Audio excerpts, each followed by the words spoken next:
Thanks so much for joining us today, Karen. Did you want to introduce yourself? Yeah, my name's Karen Johnson. I'm the new Region Chief. Literally been in post for about 10 days. I'm an assistant head teacher at a small primary school in Buckinghamshire. I was County Commissioner for Buckinghamshire, which was a joint role with Sheila Beales for 4.5 years. And I run a small Brownie unit in Aylesbury, which we reopened in September of last year. I've got 2 children who are quite grown up now. They're 24 and 22. And I've got my dog who is my baby. Amazing. How long have you been in Girlguiding then? Coming up for 30 years. All the way from, how did you start? Did you start in a section? Well, yeah, I because I don't want to admit this, but when I first joined Girlguiding, there was no such thing as rainbows. It wasn't when I started. Okay, thank you. So it took my mum and my nan an entire evening to persuade me to go to Brownies.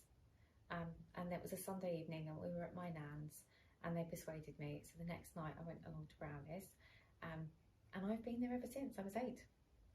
It's a long time to stick around. You must love it. Yeah, I do. And there's opportunities I've had that I never thought I'd have in a million years. What's been your top opportunity?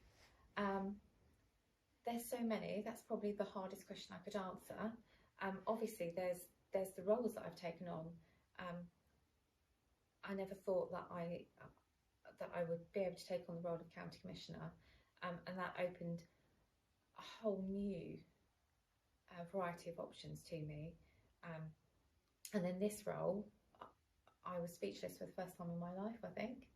A highlight was taking my guides to Switzerland in 2018, so before the pandemic.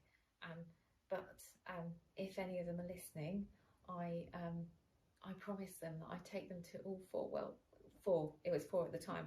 I promised I'd take them to all 4 world centres. How many have you crossed off? I've done Pax Lodge and I've done Switzerland. Amazing. So I've done our chalet, but I haven't managed the ones that are farther afield. And obviously, when I made that promise, there were only 4. There's now 5. So, and I don't do guides anymore. Oh no. So, but that's just I moved. There's still plenty of time for them together. Yes, yeah, and I'm proud of them because they went on to become leaders, and they're running the guide unit that I left. So that makes me really proud. When you first became a volunteer, did you have any idea that you wanted to go on to become Chief Commissioner? No, not a clue. And I naturally became a leader, and I wanted to give something back. So that was kind of just the natural progression, I suppose, from guides, and I was a young leader. And young leaders suited me better than being a ranger at the time. So it was just that natural progression. I ended up opening a rainbow unit, and then I did Brownies. I did rainbows and Brownies, and eventually I did Brownies and guides. So it was just a natural progression at the time. And I think back, and the district commissioner, I mean, I must have been in my 30s, I think. The district commissioner was coming to the end of her term, and I was put forward to become district commissioner. So I did that. I didn't think much of it. I did about 2.5, 3 years, I think it was, and then we didn't have a division commissioner, and I had this crazy idea that I could just do that jointly with somebody. So I did, and I thought it's okay. It's division isn't quite like district. That's not going to take as much of my time. So I did that, and I started with somebody else, and then she decided to step down from that role, and I carried on my own for my last few years.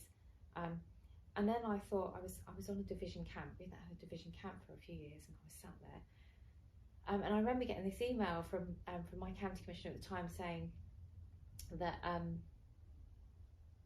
I'd been appointed as district commissioner because we didn't have a district commissioner. And I thought, well, I'll go back to that. I'll go back to being district commissioner, because I thought, well, otherwise I'll be sitting there twiddling my thumbs.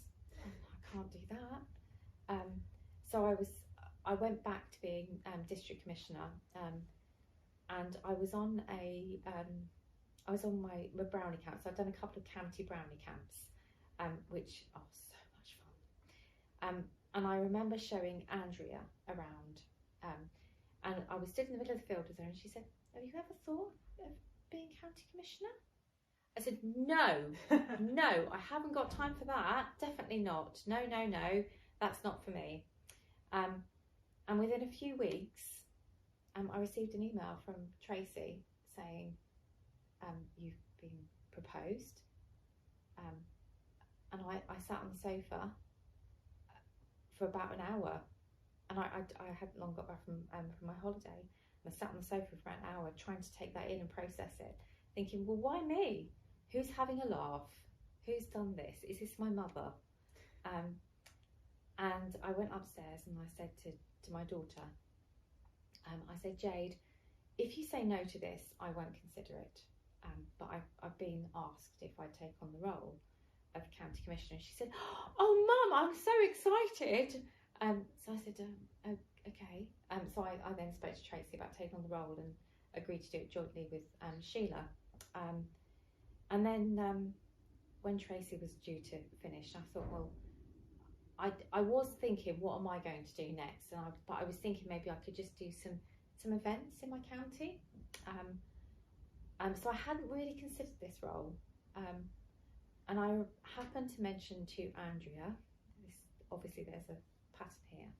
So I happened to mention to Andrea that I'd seen the application, and I'm nosy, so I'd had a look, but that was as far as I was taking it. I most certainly was not applying. And I said this to Andrea, who promptly told me off and said, "And why not?" Not knowing how to answer that, I realised I was in a bit of trouble with the deputy chief. And I thought, okay. So it took me a couple of days, and I spoke to a really good friend of mine who I have only met through guiding. And I said to her about it, and within a couple of days, I decided that I'd apply. I told nobody. I wouldn't tell my son because I knew he was going to tell me off. So I wouldn't tell anyone. The only person I mentioned to was my son's partner. And he said, "That is such a good idea, Karen." I said, okay. I didn't think anything of it. And then obviously I was selected for interview. So I thought, right, well, now I have got to come clean. I've got to tell my family. So I messaged my son and said, "I've been selected for interview. I might have sort of happened to apply for," and told him what I'd done. And then I told my daughter, and then I put it on our family WhatsApp. And then I went to a family lunch, and it was the day before I was coming up here for the interview. And I went to sit down, and my son's partner said, "Here she is, Chief Commissioner." And I said, no, there's an interview first. And then my son said, he turned to my mum and he said, "So how long do you think it is before they appoint her?" And it's overwhelming the amount of faith my children have in me and my family have, because I didn't have that faith in me. And then I did the interview, and Amanda, and then I went through the next stage, and Amanda Medler contacted me. I went through the next stage, and I really wasn't very well during the next stage. I had an awful cold and I felt terrible. So I did the next stage, and I kept thinking, they won't select me. I'm not good enough. They won't select me, and that's how I kept thinking. And then Amanda Medler phoned me, and I was absolutely speechless. And I phoned my parents, and I phoned my son and my daughter, and I phoned all these people, and I said, "They've appointed me." But I was very lucky, because before it went public to the whole region, I had time over Christmas to process that information. I really needed it, because I was gobsmacked. So I just thought I kept thinking there must be somebody better out there, but actually I can do this job. Someone must have been really smug. Oh yeah, they were. My daughter's, she said, she'd told a friend of hers, because she's in Wales at uni, and she told a friend of hers, and they said, "Mum, you're an inspiration." And that was a real moment. Yeah, that makes me tearful thinking that. So what is the one thing that you would want to achieve as Chief Commissioner?